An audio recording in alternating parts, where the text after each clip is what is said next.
আসসালামু আলাইকুম প্রিয় শিক্ষার্থীরা, ক্লাস 9-10 এর ইংলিশ সেকেন্ড পেপারে রাইট ফর্মস অফ ভার্ব আমরা আজকে শিখব। রাইট ফর্মস অফ ভার্বকে আমরা দুটো ভাগে যদি চিন্তা করি, একটা হচ্ছে রাইট আর একটা হচ্ছে ফর্মস অফ ভার্বস, অর্থাৎ ভার্বের প্রকার বা গঠন। খুব চিন্তা করে আমরা যদি দেখি যে V1 অর্থাৎ ভার্বকে আমরা একটা কোড দিয়ে বোঝানোর চেষ্টা করেছি। V1 যেটা হচ্ছে ভার্ব মানে কি, পার্টস অফ স্পিচের একটা অংশ হচ্ছে ভার্ব, কতগুলো লেটারের সমন্বয়ে একটা শব্দ যা কোনো কাজকে, কিছু করাকে বোঝায়, সেটা হচ্ছে ভার্ব। সেই ভার্বের যে মূল শব্দ অর্থাৎ বেস ফর্ম, একদম মূল, সেটা হচ্ছে আমরা একটা কোড দিয়ে বোঝানোর বা কোড দিয়ে এটার একটা স্টাইলকে বোঝানোর চেষ্টা করছি। সেটা হচ্ছে V1। যেমন গো, ইংরেজিতে একটা শব্দ আছে গো। গো মানে যাওয়া, ডু মানে করা। এই যে শব্দটার কোনো পরিবর্তন নেই। ইংরেজি ভাষায় গো বলতে যাওয়া, ডু বলতে করা, এইভাবে জিনিসটাকে বোঝানো হয়েছে। এটাকে আমরা বলি মৌলিক বা মূল শব্দ বা বেস শব্দ। V1 কে দিয়ে এই ভার্বের এই স্টাইলটাকে আমরা কোড দিয়েছি। দ্বিতীয় কোডটা হচ্ছে V2। V2 মানে ভার্বের দ্বিতীয় ফর্ম, সেটা হচ্ছে পাস্ট ফর্ম। অর্থাৎ যেই শব্দগুলো আমি এর আগে দেখেছিলাম, এই শব্দগুলোকে আমি আবার যদি একটু অতীতে, বর্তমানে আমি এইভাবে দেখছি একদম মৌলিকভাবে, এটাকে যদি অতীতকালে নিয়ে আমি দেখার চেষ্টা করি টেন্স অনুযায়ী, তাহলে এটাকে আমরা দেখব গো হয়ে গেল ওয়েন্ট, ডু হয়ে গেল ডিড। অর্থাৎ এই যে লেখার মধ্যে যে পরিবর্তন, গো ওয়েন্ট, অর্থাৎ গো যে ভার্বটা ছিল সেটা দিয়ে যাওয়াই বোঝাচ্ছিল। ওয়েন্ট মানে যাওয়া, কিন্তু সেই যাওয়াটা গিয়েছিল, পূর্বে চলে গেল, অতীত একটা সময়কে সে নির্দেশ করছে, যাওয়াকে একটা সময়ে, অর্থাৎ অতীতকালের কোন একটা সময়ে যাওয়াকে নির্দেশ করছে। আবার ডু, বর্তমানে আমি করি, ডিড করেছিলাম। তাহলে ভার্বের আমরা দুইটা ফর্ম পেলাম, একটা হচ্ছে V1 যেটাকে মূল শব্দ হিসেবে দেখাই, আর একটা হচ্ছে V2। আমরা ব্যবহারটা আমরা একটু পরে শিখবো। প্রথমে আমরা ভার্বের যে কি কি ফর্ম হইতে পারে এটা আমরা শিখছি। যেমন V3 হচ্ছে ভার্বের তৃতীয় রূপ। তৃতীয় রূপটা কি? Past participle. পাস্ট পার্টিসিপল হচ্ছে, এটাও আমরা অতীতের একটা অবস্থাকে বুঝবো। যেমন গো ছিল মূল শব্দ, ঘটমান অতীতে গেল ওয়েন্ট, একটু আরো পিছনের সময় যদি আমি বলি গন, বা কেবলই অতীত হয়ে গেছে, এরকম ডান, গন, ডান। সুতরাং আমরা ভার্বের প্রথম তিনটা রূপকে শিখলাম, যেটাকে আমরা কোড দিয়ে বোঝানোর চেষ্টা করছি, V1, V2, V3। আমরা চতুর্থ যে ভার্বের রূপটা জানবো, চতুর্থ রূপটা হচ্ছে ভার্বের সাথে এস বা ইএস যুক্ত করে। অর্থাৎ ভার্ব যে শব্দটা আছে এর সঙ্গে আমরা এস বা ইএস, কোন নিয়মে এস ইএস আসে সেই নিয়মগুলো আমরা পরে শিখবো। আগে ভার্বের রূপগুলো আগে জানছি, ভার্বের রূপ স্টাইলটাকে আগে বুঝছি।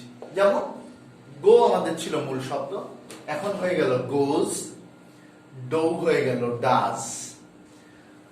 এটাকে আমরা একটা কোড দিয়ে বোঝার চেষ্টা করছি, যেটাকে আমরা কোড বলছি V4।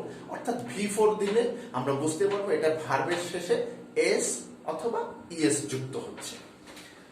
এরপরের যে ফর্মটা আছে সেটা হচ্ছে ভার্বের যে স্টাইল বা আমরা ফর্ম বলি, সেটা হচ্ছে জেরান্ড বা পার্টিসিপল ফর্ম। অর্থাৎ কোনো ভার্বের শেষে আইএনজি, মূল যে ভার্বের শব্দ, সেই ভার্বের শব্দের সঙ্গে আইএনজি যুক্ত করে আমরা এই ভার্বের যেই নতুন রূপটা পাই, এই নতুন রূপটাকে আমরা জেরান্ড বা পার্টিসিপল ফর্ম বলি। জেরান্ড অথবা পার্টিসিপল, এটার নাম হয়ে যায় জেরান্ড।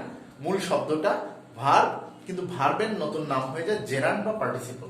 এখন এইটাকে আমরা প্রকাশ করার জন্য আমরা একটা কোড ব্যবহার করেছি, সেটা হচ্ছে ভার্বের 5 নাম্বার রূপ বা V5, যেমন গোয়িং, ডুইং, আইএনজি, গোর সাথে আইএনজি, ডুর সাথে আইএনজি, এবং লাস্ট যে ভার্বের ফর্ম সেটা হচ্ছে ইনফিনিট ফর্ম। ইনফিনিট কি? ইনফিনিট হচ্ছে কোন ভার্বের সাথে টু যোগ করা, অর্থাৎ কোন ভার্বের আগে টু যোগ করা, যেমন to go, to do, to work, to play. এই যে শব্দগুলো কোনো কিছু কোনো ভার্বের সাথে টু যোগ করার ফলে আমরা যেই নতুন ভার্বের রূপটাকে দেখি, রূপ বা ভার্বের যে নতুন আকার, এটাকেই আমরা প্রকাশ করতেছি V6 বা ইনফিনিট ফর্ম, এটা নাম দিয়েছি, কিন্তু কোড দিয়ে বোঝার জন্য আমরা ভার্বের 6 নম্বর রূপকে প্রকাশ করেছি।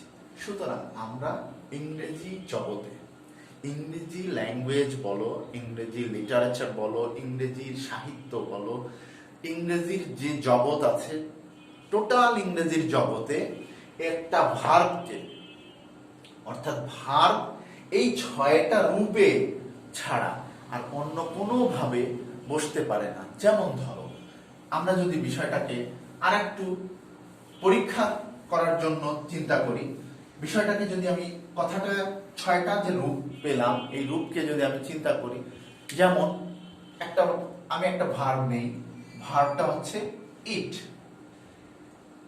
খাওয়া। এটা যদি আমি ধরি ভার্বের 1 নম্বর ফর্ম, 2 নম্বর ফর্মটা হয়ে যাচ্ছে কি এট, এটা ভার্বের 2 নম্বর ফর্ম। 3 নম্বর ফর্ম ইটেন, এটা ভার্বের 3 নম্বর ফর্ম। 4 নম্বর ফর্ম আমরা শিখেছিলাম এস বা ইএস, ইটস, এটা ভার্বের 4 নম্বর ফর্ম। 5 নম্বর ফর্ম যদি আমি চিন্তা করি, তাহলে ইটিং, ইটিং, এটা ভার্বের 5 নম্বর ফর্ম। 6 নম্বর ফর্ম টু ইট, এটা ভার্বের 6। এখন দেখো, একটা ভার্ব ইট, খাওয়া, মূল যেটার অর্থ হচ্ছে খাওয়া, এই খাওয়া শব্দটাকে আমরা এই ইংলিশের জগতে, ইংরেজির জগতে এই 6টা ফর্মের বাইরে কিন্তু আমরা আর দেখি না। খুঁজে দেখো, একবার মনে করে দেখো, তোমরা 10 বছর ইংলিশে ভার্ব পড়ছো, এই ভার্বের এই 6টা রূপের বাইরে কি আর কোনো রূপ কোনোদিন পেয়েছো? অবশ্যই পাওনি। এটা হচ্ছে মূল শব্দ, ইংরেজিতে ইট হিসেবেই আসছে মূল শব্দটা খাওয়া। এটাকে যখন ব্যবহারের, আমরা নিয়মটা তো বলছি পরে শিখবো, যেটা দিয়ে আমরা রাইট করব একটা সেন্টেন্সকে, এই ভার্বটির ব্যবহার নিয়ে যে নিয়মটা, কোন সেন্টেন্সে কিভাবে ব্যবহৃত হবে, এই ব্যবহারের নিয়মটাই হচ্ছে রাইট ফর্মস অফ ভার্বস।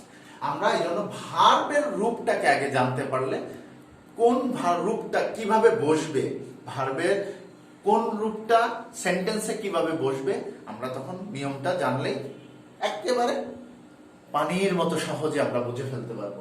তাহলে এই যে ইট হচ্ছে মূল শব্দ, যেটা ভার্বের 1 নম্বর রূপ, এটাই যখন একটু পরিবর্তিত হয়ে গেছে, কোনো একটা কথা বা কোনো একটা কালে বা কোনো একটা সময়ে আমরা যখন এটাকে প্রকাশ করতে গেছি একটা সেন্টেন্স দিয়ে, তখন এটা এট হয়ে গেছে।